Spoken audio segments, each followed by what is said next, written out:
Hi all, welcome to the channel. मेरा नाम आदित्य है। मैं एक एजुकेटर हूँ न्यूटन स्कूल पे। न्यूटन स्कूल क्या है? एक प्लेटफॉर्म है जहाँ पे हम आपको within span of 6 months as a full stack developer train करते हैं और मेक श्योर करते हैं कि आपका प्लेसमेंट हो अमेजिंग कंपनीज में। और आपका प्लेसमेंट अगर 5 लाख पर एनम से कम होता है then you don't have to pay any fees. और इसी के साथ साथ हमारा एक इनिशिएटिव है launch pad. Launch pad basically क्या है, मतलब यहाँ पे हमने वेरियस कोर्स ट्रैक्स बना रखे हैं एब्सोल्यूट बिगिनर को कंसिडर करते हुए। अगर आपको किसी भी programming language Java Python C plus plus की बेसिक सीखनी है तो यहाँ पे कोर्सेज अवेलेबल है, आप वहाँ पे एनरोल कर सकते हो। वहाँ पे जाके आप मतलब क्विजेस हैं, असाइनमेंट्स, उनको सॉल्व कर सकते हो और अपने डाउट्स भी पोस्ट कर सकते हो कमेंट सेक्शन में। तो लॉन्च पैड पे नेविगेट कैसे करेंगे? हम अपने वेबसाइट पे आएंगे newtonschool.co पे, जैसे कि स्क्रीन पे आप देख रहे हैं। उसके बाद से लॉन्च पैड वाले टैब पे हम जैसे ही क्लिक करेंगे हम हमें इस वाले सेक्शन में आ जाएंगे। यहाँ पे स्टार्ट नाउ फॉर फ्री करना है। जैसे स्टार्ट नाउ फॉर फ्री करोगे यहाँ पे ऐसा आ जाएगा। तो यहाँ पे देखो, आपको कोर्स ट्रैक देख रहे हो, यहाँ पे बहुत सारे हैं, किसी में भी एनरोल करो। और बेस्ट पार्ट क्या है कि जैसे मान लो अगर आप सी प्लस प्लस कर रहे हो, पाइथन कर रहे हो, तो you need to set up the environment. Environment setup करने का मतलब कि कंपाइलर हमें डाउनलोड करना पड़ेगा, वो काफ़ी हेक्टिक होता है। इस चीज़ को कंसिडर करते हुए हमने अपना सब कुछ वेब ब्राउज़र में ही कंसिडर किया है उस चीज़ को। हम आप देन एंड देयर हमारी वेबसाइट पे उसको रन कर सकते हो। जैसे अगर आप किसी प्रोग्राम लैंग्वेज में कोड करो तो यहाँ पे आप उसके लिए प्लेग्राउंड कर सकते हो। मार्कअप प्लेग्राउंड आपको यूज़ करना है तो उसके रिगार्डिंग आप यहाँ पे क्रिएट कर सकते हो। प्रोजेक्ट प्लेग्राउंड करना है तो उसके रिगार्डिंग आप क्लिक कर सकते हो। और इन सब की लिंक्स आपको डिस्क्रिप्शन में मिल जाएगी, आप वहाँ पे जाओ चेकआउट करो। तो अभी जो है हम इस वाली वीडियो सीरीज में पढ़ रहे थे सी प्लस प्लस। इसके पहले वाले वीडियो हमने देखा था सी प्लस प्लस क्यों पढ़ना है, सी प्लस प्लस क्या है, और सी प्लस प्लस के क्यों मतलब किस लिए यूज़ होता है। तो वो सारी चीज़ें हमने पढ़ी, उसको थोड़ा सा रिकॉल कर लेते हैं। C plus plus extensively use होता है कॉम्पिटिटिव प्रोग्रामिंग में। अगर आप किसी भी कोडिंग स्पोर्ट में पार्टिसिपेट कर रहे हो तो वहाँ पे सी प्लस प्लस का एग्जीक्यूशन फास्ट होता है। रैदर देन कहना कि मतलब वहाँ पे लैंग्वेजेस हैं बट हाँ, यहाँ पे अगर आपका एग्जीक्यूशन फास्ट होगा then you will get an edge. But वहाँ पे language to language time constant होता है। मैं थोड़ा सा डिवेट हो रहा हूँ, उससे वापस आ जाता हूँ। हमें कॉम्पिटेटिव की बात नहीं करनी, सी प्लस की बात। तो एक्सटेंसिवली यूज होता है कॉम्पिटेटिव प्रोग्रामिंग में, ठीक है। उसके बाद से सिस्टम सॉफ्टवेयर, जैसे मान लो मुझे ड्राइवर बनाना है, प्रिंटर का ड्राइवर बनाना है, किसी एक स्पेसिफिक डिवाइस का ड्राइवर बनाना है, तो हम सी प्लस प्लस यूज़ करते हैं उसके लिए। और बेसिकली क्यों यूज़ करते हैं कि हार्डवेयर से क्लोजली रिलेटेड कम्युनिकेशन हो सकता है, इसका ईजी होता है। इसकी एक एडवांटेज मतलब इसका एक एक्सटेंशन है सी के कंपेयर में, इसमें ऊप्स ऐड हो गई। और भी हैं बेसिक चीज़ें, हम at last at the end of this course मैं आपको बताऊंगा क्यों सी प्लस प्लस का क्या क्या एडवांटेजेस। और इससे पहले हमने जो कोड लिखा था पिछले वाली क्लास में उसको थोड़ा सा समझ लेते हैं और थोड़ी सी रिवाइज कर लेते हैं कंपाइलेशन कैसे होता है। तो जैसे कि एज अ प्रोग्रामर हमने ये हाई लेवल लैंग्वेज में कोड लिख दिया, ये हमको रीडेबल है, मतलब हम इसको समझ सकते हैं as a human being. We can read this code and make मतलब programmer, not naive human being. अगर आपको कोडिंग आती है सी प्लस प्लस में तो आप एक ये चीज़ समझ पाओगे इसका मतलब क्या है कि मुझे स्क्रीन पे welcome to the Newton School print कराना है। Absolutely correct. तो यहाँ पे हैश इंक्लूड आईओ स्ट्रीम का मतलब क्या है, ये सारी चीज़ें पढ़ने से पहले जैसे हमने प्रोग्राम लिखा है इसका, अब इसको मैंने सेव किया था hello dot C P P से।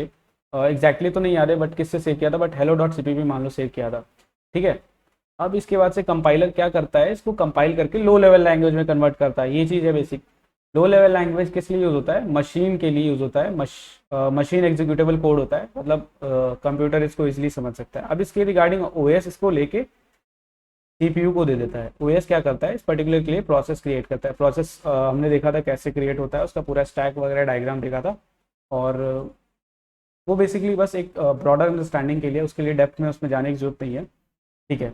अब हैश इंक्लूड का मतलब क्या हुआ? जैसे हैश, अब यहाँ अपना कोड थोड़ा समझते हैं। हैश इंक्लूड का मतलब क्या हुआ कि इंक्लूड मतलब इस वाली फाइल में, hello dot C P P वाली फाइल में, ये वाली फाइल, जैसे सी प्लस प्लस में बहुत सारी फाइल्स बनी ऑलरेडी जिसको हम मोस्टली कॉमनली यूज़ करते हैं।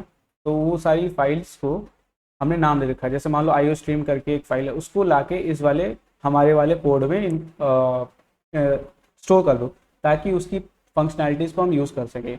ऐसी बहुत सारी फाइलें हैं, जैसे हैश इंक्लूड मैथ हो गया, बहुत सारे हैश इंक्लूड वेक्टर हो गया, हैश इंक्लूड स्टैक हो गया, मतलब ये चीज़ें हम आगे देखेंगे, ठीक है। तो ये हो गया कि हमारा इनबिल्ट लाइब्रेरीज को या फिर फाइल्स को इंक्लूड करने के लिए यूजिंग नेम स्पेस स्टैंडर्ड क्यों यूज होता है। थोड़ा सा वेट करो, इसके लिए मैं अभी बताऊंगा इसको। इंट मेन क्या है बेसिकली? देखो, इंट मेन क्या है? एक फंक्शन है। फंक्शन है जिसका फंक्शन में ये है, फंक्शन का रिटर्न टाइप है। रिटर्न टाइप है और ये फंक्शन का नाम है। और ये फंक्शन के लिए जैसे यहाँ पे थोड़ा सा लिख लेते हैं, मेन लिखा है मैंने, तो ये है। तो ये जो करली ब्रेसेस के अंदर ये फंक्शन बॉडी है, फंक्शन बॉडी है, ये है फंक्शन का नाम। और इसमें पैरामीटर पास होता है, जैसे हम मैथ्स में पढ़ते थे, फंक्शन में एफ एक्स करके एक है, उसमें ए इनपुट डालेंगे तो आउटपुट आएगा एफ ऑफ ए, ठीक है। ए डालेंगे इनपुट तो आउटपुट आएगा एफ ऑफ ए। तो सिमिलरली इसमें जैसे हमने मतलब अपना अभी तो इनपुट नहीं डालना है, हम बस आपको आपने प्रो जो हमने इनपुट दिया है उसको बस आउटपुट करा है टर्मिनल पे, ठीक है। और यहाँ पे मैंने सेमीकोलन लगाया था। सेमीकोलन का मतलब हुआ कि ये वाली लाइन ख़त्म हो चुकी है, नेक्स्ट लाइन में आ जाओ, ठीक है। यहाँ पे मतलब स्टॉप हो जाएगा कि जो प्रोसेस है, और प्रोसेस कह रहा हूँ ये वाला सी आउट का। और जो सेमीकोलन के मतलब डबल कोट्स के अंदर लिखा है ये है हमारा स्ट्रिंग। डबल कोट्स के अंदर हम स्ट्रिंग लिखते हैं। तो ये था बेसिक जो हमने पिछली क्लास में पढ़ा था, थोड़ा सा कंफर्टेबल हो गया होगा। अब इस वाली क्लास में जो हमारा एजेंडा है वो ये है कि हम थोड़ा सा प्रॉब्लम सॉल्विंग को समझें। प्रॉब्लम सॉल्विंग क्या है? प्रॉब्लम सॉल्विंग जैसे प्रॉब्लम सॉल्विंग और बेटर कोड कैसे लिखते हैं, इस पर एक्सटेंसिवली हम बात करेंगे, बेटर कोड कैसे लिखा जाता है, ठीक है। प्रॉब्लम सॉल्विंग क्या है? जैसे किसी एक पर्टिकुलर प्रॉब्लम को लेके हम उसका सॉल्यूशन सोचें। जैसे मैंने कह दिया दो नंबर्स को तुमको जोड़ना है, दो नंबर्स को जोड़ना है, ठीक है। उसका आउटपुट आएगा 5। अब इसी को कोड करना है हमें।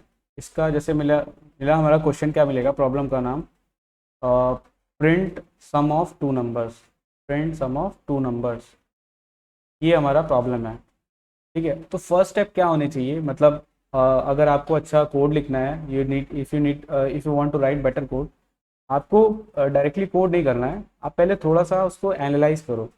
जैसे अभी तो ये क्वेश्चन छोटा है तो अभी उतना इंपॉर्टेंस नहीं पता चलेगा, बट एज हम आगे बढ़ेंगे प्रिंट सम ऑफ, हमें क्या करना है, पहले हम फर्स्ट वाले स्टेप पे क्या करेंगे, एनालाइज करेंगे। क्या एनालाइज करेंगे, हमारा प्रॉब्लम क्या है, उसमें क्या क्या चीज़ें हमसे पूछी गई हैं। एनालिसिस फेज में हम आया है, हमें सम निकालना है पहले तो, फिर दो नंबर चाहिए, दो नंबर चाहिए और उनको प्रिंट कराना है। इससे हमें एक ब्रॉडर व्यू मिल गया कि हमें क्या करना है। सेकेंड स्टेप में अगर प्रॉब्लम बड़ा है तो उसको और ब्रेक डाउन कर सकते हो स्टेप्स में, जैसे ब्रेक डाउन प्रॉब्लम। जैसे एक टास्क है, अगर मान लो एक हमें असाइनमेंट मिला है कॉलेज में मान लो, तो उसका अगर ड्यूरेशन हमें मतलब उसको करने में हमें 5 आवर्स लगेंगे, तो शायद एक दिन हम करें तो वो शायद बहुत बड़ा हो, लेकिन हम उसको 1 आवर डेली करें तो ऑलमोस्ट 5 डेज में हम कंप्लीट कर सकते हैं। तो इन सिमिलर वे कोई भी प्रॉब्लम दी है तो उसको थोड़ा सा ब्रेक डाउन करो कि उसमें क्या क्या सब प्रॉब्लम्स निकाल सकते हैं, ठीक है। तो थोड़ा सा इंट्यूशन डेवलप होगा। थिर्डली अभी भी हमें कोड नहीं लिखना है, मतलब जितना जल्दी हम कोड लिखेंगे उतना ज़्यादा मिस्टेक होने के चांसेस हैं, तो अभी भी हमें कोड नहीं लिखना है। तो अब इसके बाद से क्या करो, एक काम करो, तुम्हें अभी तक आइडिया लग गया होगा कि हमारे प्रोग्राम में क्या है, तो एक ब्रॉडर व्यू मिल गया हमें और एक वेग सा आइडिया लग गया हमें, अपने मतलब कोड में वेग आइडिया लग गया है हमारा प्रॉब्लम कहना क्या चाहता है और उसके लिए हम कैसा सॉल्यूशन लिखेंगे, ठीक है। अभी इसको क्या करो कि इसके लिए पेन एंड पेपर पे पेन पेन यूज़ करके पेपर पे इसको थोड़ा सा सोचो, मतलब इसमें क्या क्या एज केसेस हो सकते हैं, कैसे कैसे प्रॉब्लम आ सकती हैं। क्योंकि अभी अगर सही कोड लिखेंगे तो लास्ट में डिबग करने में बहुत इजीली होगा, और अभी अगर बस डायरेक्टली कोड लिखना किया, इस स्टेप पे स्टार्ट कर दिया, तो हम बहुत सारी मिस्टेक्स करेंगे, तो इन द एंड हमें डिबगिंग में बहुत सारा टाइम स्पेंड करना पड़ेगा, ठीक है।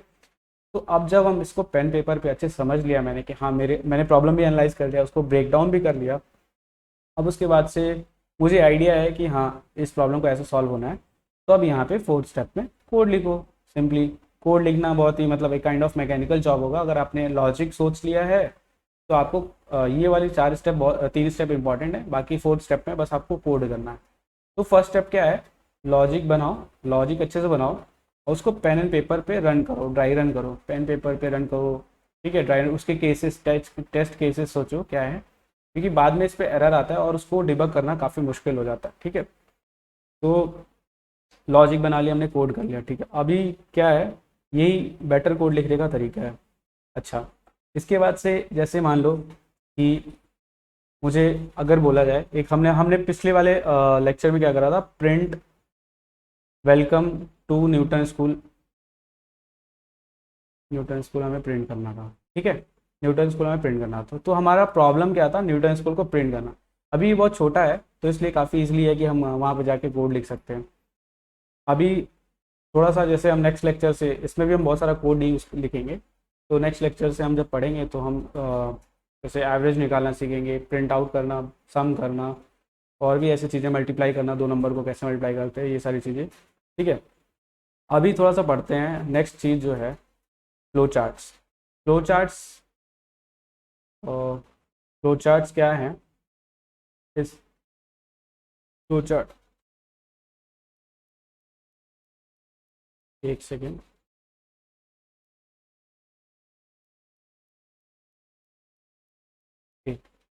फ्लो चार्ट क्या है, ठीक है, फ्लो चार्ट्स के बारे में पढ़ेंगे। फ्लो चार्ट क्या है, जैसे जो चीज़ हमने लिखा, हमें दो दो नंबर्स का सम चाहिए, उसी का डायग्रामेटिक रिप्रेजेंटेशन, किसी भी प्रॉब्लम का डायग्रामेटिक रिप्रेजेंटेशन को हम फ्लो चार्ट कहते हैं। डायग्रामेटिकली रिप्रेजेंट करें उसको, तो उसको हम फ्लो चार्ट करते हैं।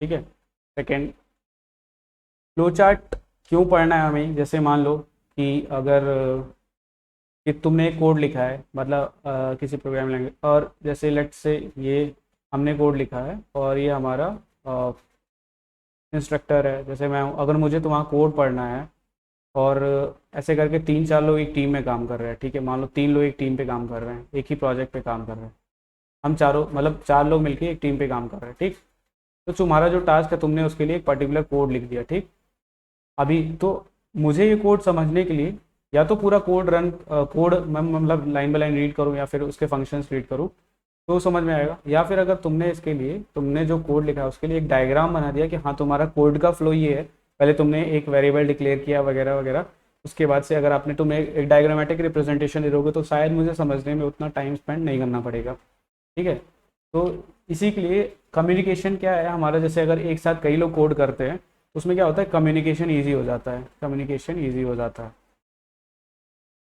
सेकेंडली, अगर तुम्हें फ्लो चार्ट बनाया है तो तुम्हें जैसे मान लो आज कोड लिखा, तो ऐसा नहीं है कि उसको इम्प्रूव करने की ज़रूरत नहीं है। जैसे क्या होता है, अगर आप कोई सॉफ्टवेयर बना रहे हो तो आप उसका जो कोड लिखोगे उसको then and there iteratively, iteratively मतलब कि आप चेक करके बार बार उसको इम्प्रूव करते रहोगे, उसमें क्या क्या गलतियाँ हुई हैं उसको डिबग करके इम्प्रूव करते रहोगे। तो जैसे मान लो कि मैंने कोड लिखा है, तो आज अभी कोड लिख के सिंपली सेव कर दिया मैंने, हेलो डॉट सी करके, मान लो ये भी 1000 लाइन ऑफ कोड है। ठीक है, 1000 लाइन ऑफ कोड लिखा है मैंने, एक प्रोग्राम मान लो हेलो डॉट सी करके CPP करके सेव कर दिया है।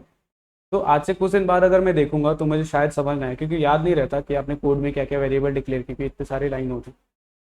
अगर वहाँ पे आपका फ्लो चार्ट रहेगा तो आप उससे सिंपली रिकॉल कर सकते हो, हाँ ये चीज़ है कोड का फ्लो, तो यहाँ से अंडरस्टैंडेबल हो जाएगा, तो यहाँ से understanding of code becomes very easy. Okay, understanding of code becomes very easy. Secondly, उसके बाद से मतलब अगर देखा जाए कि भाई हम मेंटेनेंस के लिए यूज़ करते हैं फ्लो चार्ट को, अगर हमें पता रहेगा कि अगर मेरे आउटपुट में डिज़ायर्ड नहीं आ रहा है, जैसे मान लो कोई मैंने कोड लिखा है, कुछ भी करवाना चाहता हूँ, एडिशन करवाना चाहता हूँ, सिंपली समझ लो, एक सिंपल सा एग्जांपल, एडिशन करवाना चाहता हूँ, अगर मेरा आउटपुट डिज़ायर्ड नहीं आ रहा है तो मैं बेसिकली अपने फ्लो चार्ट में जाके सोचूंगा क्या मैंने जो लॉजिक बनाया है वो गलत है, डायरेक्टली कोड पे जाने के। तो ये हमारा रीडेबिलिटी अच्छा कर सकता है, इससे हमारा इंट्यूटिव वे फास्टर डेवलप होता है। आगे वाले वीडियो में, नेक्स्ट वाले वीडियो में मैं काम करूँगा, 3-4 प्रॉब्लम के फ्लो चार्ट बताऊँगा, कोशिश करूँगा फ्लो चार्ट बताऊँ, उनके कोड भी करना सिखाऊंगा, और थोड़ा बहुत वेरिएबल्स के बारे में हम डिस्कस करेंगे, वेरिएबल्स क्या होती हैं। ठीक है, तो वहाँ पे हम थोड़ा समझेंगे, और इस वाले की वीडियो के लिए इतना ही बस। एक एक काम कर लेते हैं, यहाँ पे जैसे हमने लास्ट टाइम प्रिंट किया था न्यूटन स्कूल, यहाँ पे देखो, अगर मुझे सी आउट यहाँ पे न्यूटन स्कूल एक बार और कराना है, न्यूटन स्कूल एक असाइनमेंट दे रहा हूँ, बस असाइनमेंट कर लो या फिर टेस्ट करना, प्ले करना है इससे, और इसको रन कराते हैं इसको। ठीक है, तो देखो क्या होता है, दोनों एक लाइन में प्रिंट हो रही हैं। ठीक है, इसके लिए हम अगर हमें नेक्स्ट लाइन में प्रिंट कराना है, इसके लिए सिंपली हम यूज़ करते हैं एंडल, यहाँ पे एंडल लगा के हम प्रिंट करते हैं, तो ये नेक्स्ट लाइन में प्रिंट हो जाएगी। अभी देखो ये नेक्स्ट लाइन में प्रिंट हो गई, थोड़ा बहुत प्ले करो इसके साथ आप, मतलब 3-4 चीज़ें प्रिंट कराओ, so that you familiarise with. और मेजर अगर किसी प्रोग्रामिंग लैंग्वेज को सीखना है then you need to practise. Okay, तो इस वाले वीडियो के लिए बस इतना ही। और लॉन्च पैड पर जाके आप वहाँ पे कोर्सेज देखो हमारे डिफरेंट प्रोग्रामिंग लैंग्वेजेस के, और इन सब की लिंक आपको डिस्क्रिप्शन में मिल जाएगी। That is it for this video. Thank you gas.